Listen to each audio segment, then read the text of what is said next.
Hey guys, welcome back to Dread Hour. Today I'm super excited because we're diving deep, literally, into one of the most overlooked parts of the RMS Titanic, its secret engine room. You've seen the grand staircase, the fancy dining halls, even the icy waters of its tragic end. But have you ever wondered what powered this 46,000-ton giant across the Atlantic? Spoiler, it wasn't magic. It was a thundering, steam-belching engineering masterpiece hidden beneath the floors, and the story of the men who kept it running, absolutely jaw-dropping. You're not going to believe what they did in the final hours.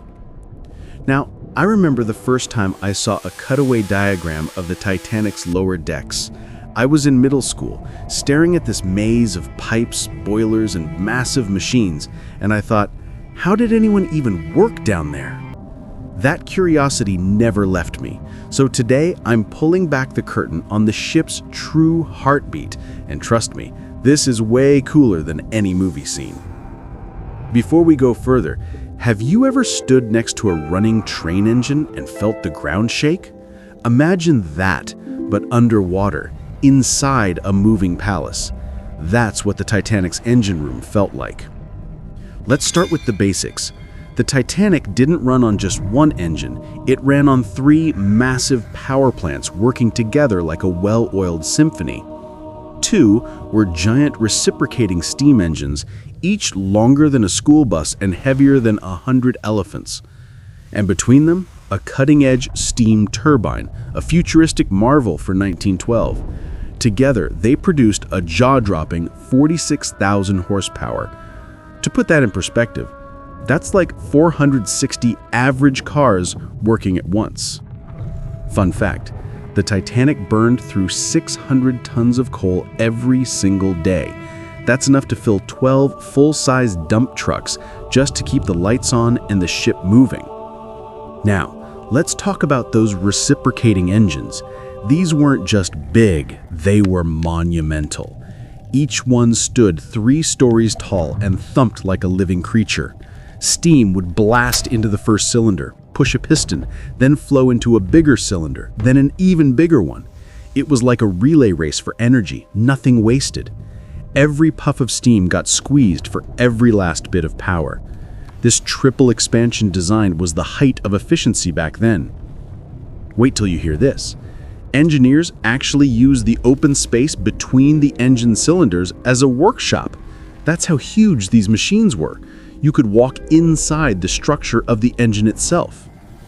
But here's a question for you. If you were an engineer on the Titanic, would you rather work in the boiler rooms or the engine room?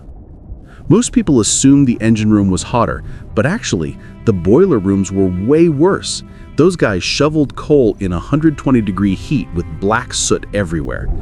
The engine room was only warm, but it was loud, over 100 decibels. That's like standing next to a rock concert, 24/7. Speaking of crew, meet the greasers. No, not the 1950s hairdos. These were skilled technicians whose job was to keep every bearing, joint, and moving part soaked in oil. One missed spot, and a $1 million engine could tear itself apart. They worked in constant danger, inches from spinning rods and scalding steam, and yet they did it with pride. Now let's shift gears, literally, to the turbine engine. This sleek cylindrical machine was the future of ship power. While the big reciprocating engines drove the 2 outer propellers, the turbines spun the center one using leftover steam. Genius, right? It boosted speed and saved fuel. The only catch? It couldn't go in reverse, but that was fine, since the other 2 engines handled backing up. Fun fact, the turbine spun at 165 RPM, more than twice as fast as the big engines. Yet it ran so smoothly, sailors said it felt like silk compared to the thunder downstairs. But wait, here's where it gets emotional. On April 14th, 1912, at 11:40 p.m., everything changed. The iceberg hit. Alarms rang. And in the engine room, Chief Engineer Joseph Bell got the order, stop, then full astern. Imagine that moment. One second you're watching gauges in a warm, noisy hum, the next your ship is dying and you're 10 stories below the lifeboats. What do? Here's what they did. They didn't run, not one of them. Instead, Bell and his team sealed the boiler fires, secured the engines, and this is the part that gives me chills. They kept the electricity running. Why? So the lights stayed on, so the radio could keep sending SOS calls, so passengers in lifeboats wouldn't be left in total darkness and silence. This blew my mind when I first read it. The Titanic's lights stayed on until the very second the ship broke apart. That was only possible because 35 men, engineers, greasers, electricians, chose to stay below. They knew the water was rising. They knew escape was impossible, and they stayed anyway. Have you ever thought of heroism like that? Not with swords or capes, but with wrenches and oil cans? Now, here's a heartbreaking detail. We don't have photos or recordings from inside the engine room during those final hours, but survivor accounts from crew in nearby areas describe hearing the steady hum of the generators right up until the end. That hum was their last gift to the world above. Fun fact, of the 35 engineers and greasers on duty that night, not a single one survived. Their names are listed on memorials in Liverpool and Southampton, but their story is rarely told in movies. So, what happened to the engine room after the sinking? Today, it lies 12,500 feet underwater in the North Atlantic. But unlike the famous bow, the stern, where the engines were, imploded on the way down. The pressure crushed it like a soda can. That means the engine rooms are now a twisted, silt-filled tomb, almost impossible to explore. Only a handful of submersibles have dared get close. What little footage exists shows massive crankshafts sticking out of the wreckage, ghostly relics of a lost world. Most researchers avoid the stern because it's so unstable. So in a way, the engine room's secrets are still guarded. But that's not all. This engineering system changed history. The Titanic's hybrid setup, reciprocating plus turbine, became the gold standard for ocean liners for decades. It proved you could mix old and new tech for maximum power and efficiency. Even today, engineers study it as a living textbook of steam propulsion. Which brings me to my next question. If you could time travel and stand in the Titanic's engine room for just 1 minute before the iceberg, would you do it? I would.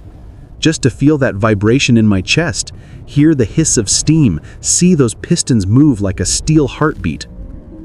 I'll never forget visiting a maritime museum in Belfast, the city where Titanic was built.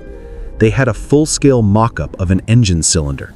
I put my hand on the cool metal and thought, this is what powered history. It gave me goosebumps. Now, let's zoom out. Why does this matter to you and me?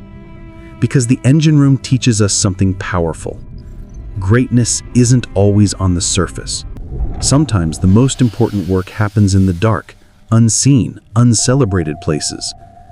The engineers didn't get first-class tickets or newspaper headlines, but without them, the Titanic never leaves the dock. And in our own lives, aren't we all someone's engine room? The parent working a second job, the student studying late, the nurse on the night shift, the quiet people keeping everything running while the world watches the show upstairs. So here's my challenge to you today. The next time you see something amazing, a concert, a rocket launch, even a smooth-running coffee shop, pause and think, who's in the engine room making this happen? Then, say thank you. Before we wrap up, let's recap. The Titanic had 3 engines, 2 massive reciprocating ones and 1 advanced turbine. They produced 46,000 horsepower using 600 tons of coal every single day. The engine room crew, especially the greasers, kept everything running with skill and courage. During the sinking, every engineer stayed at their post to power the lights and radio. Their sacrifice gave passengers critical extra minutes to escape. Today, the engine room rests in deep-sea silence, a hidden monument to duty and innovation. One last fun fact, the Titanic's engines were so well built, they could have powered a small city. All right, I've got to ask you one final question. What's one thing you'll never forget about today's story? Was it the horsepower number? The greaser's bravery? The fact that the lights stayed on? Drop it in the comments. I read every single one. And that's it for today. If you learned something new, smash that like button. It really helps the channel grow. Subscribe and hit the bell so you never miss our weekly deep dives into history's hidden corners. And comment your #1 takeaway below. I'm so curious to hear your thoughts. Thanks for watching, and remember, sometimes the greatest heroes are the ones